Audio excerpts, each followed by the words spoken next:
दोस्तों आज हम पढ़ने जा रहे हैं एड्स के बारे में। ठीक है, एड्स एक घातक बीमारी है दोस्तों, हम जानते हैं इसके बारे में।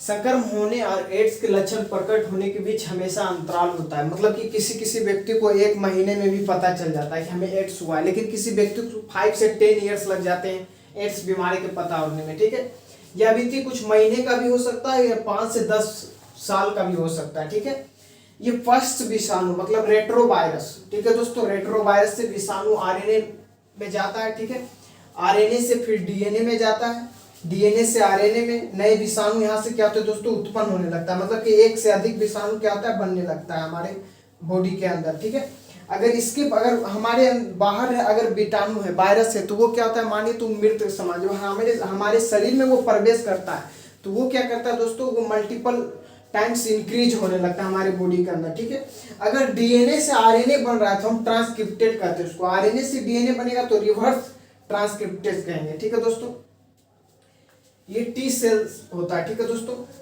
जैसे कि अगर डीएनए से आरएनए बन रहा है, ठीक है दोस्तों, डीएनए से अगर आरएनए में कन्वर्ट हो रहा है तो हम इसे कहेंगे ट्रांसक्रिप्टेड।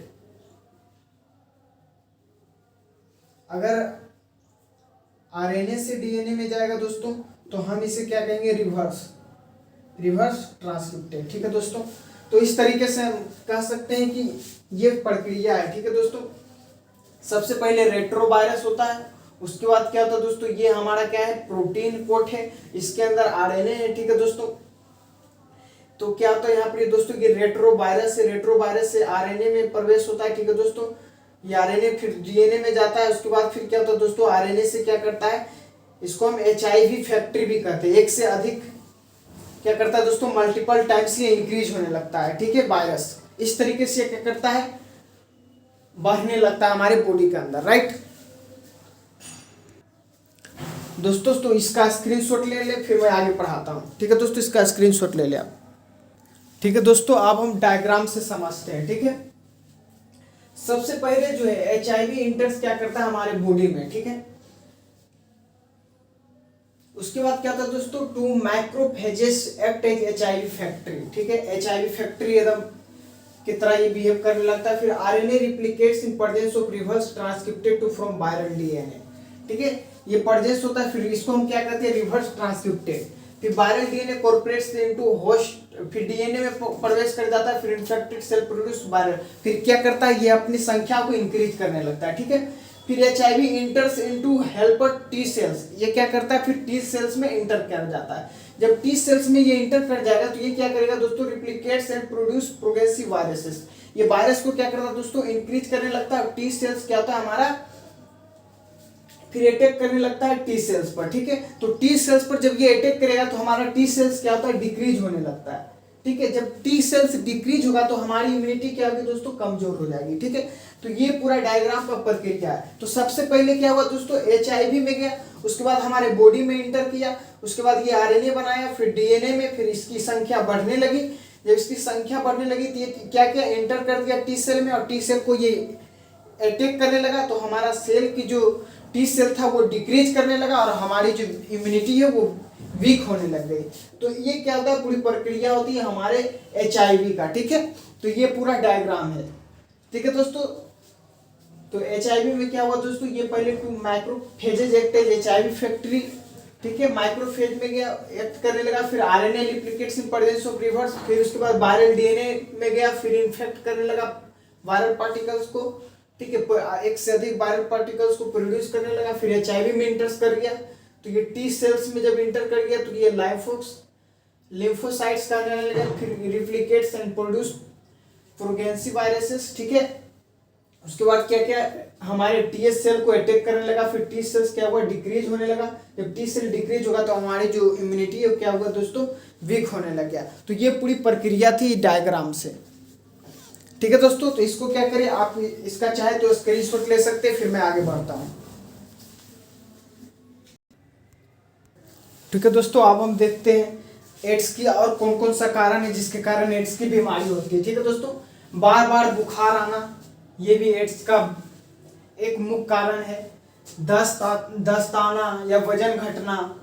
ठीक है दोस्तों, वजन क्यों घटता है, जैसे कि मान लिया कि अब हमको मेरे अंदर कोई बीमारी है। ठीक है दोस्तों, तो उस या वायरस, ठीक है। कोई तो वायरस से लड़ने के लिए हमारी बॉडी क्या करता है दोस्तों, इम्यूनिटी चाहिए।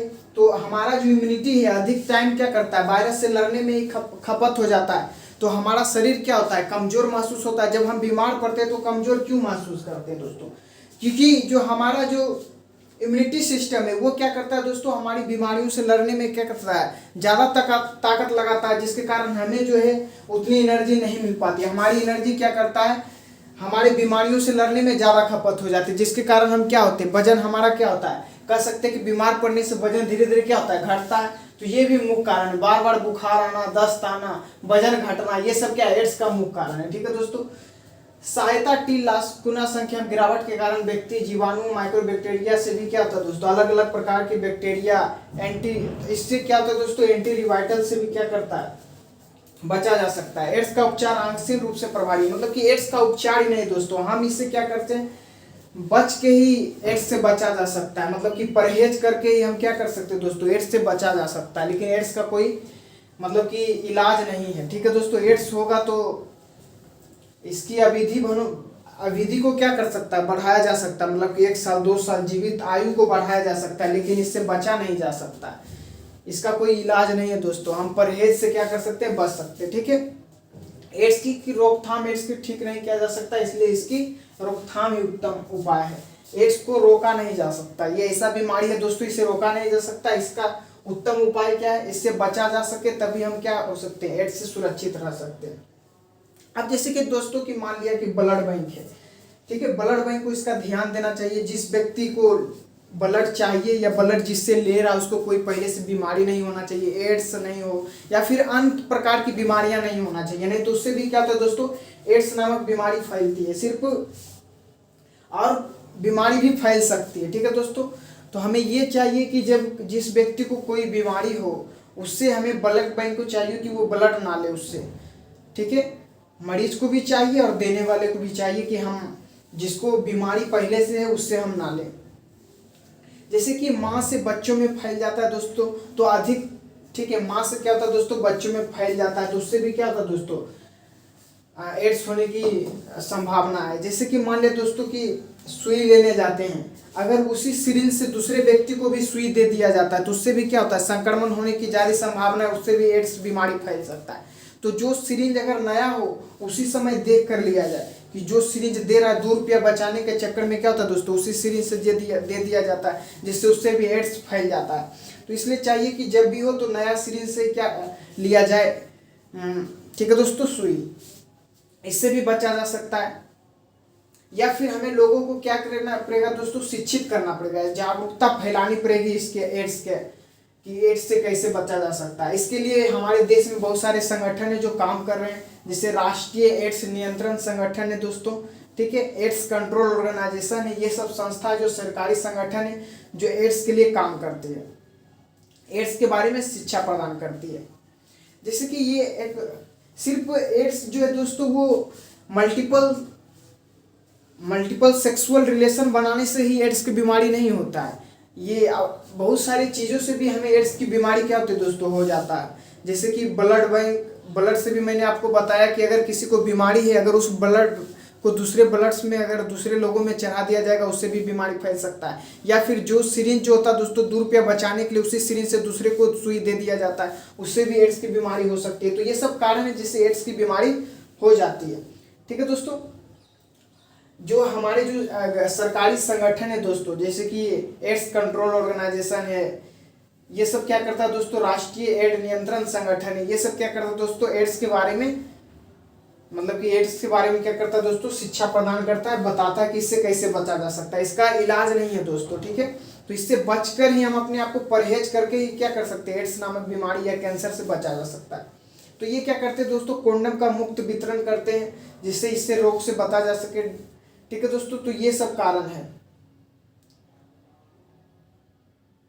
जैसे कि दोस्तों वेश्यावृत्ति होती है, तो हम ऐसा, ये गलत बात है दोस्तों, ऐसा बढ़कर यूज नहीं करना चाहिए। जो वेश्यावृत्ति लोग होता है दोस्तों, तो उससे भी क्या होता है दोस्तों, ये एड्स नामक बीमारी फैलने की ज़्यादा संभावनाएं होती है।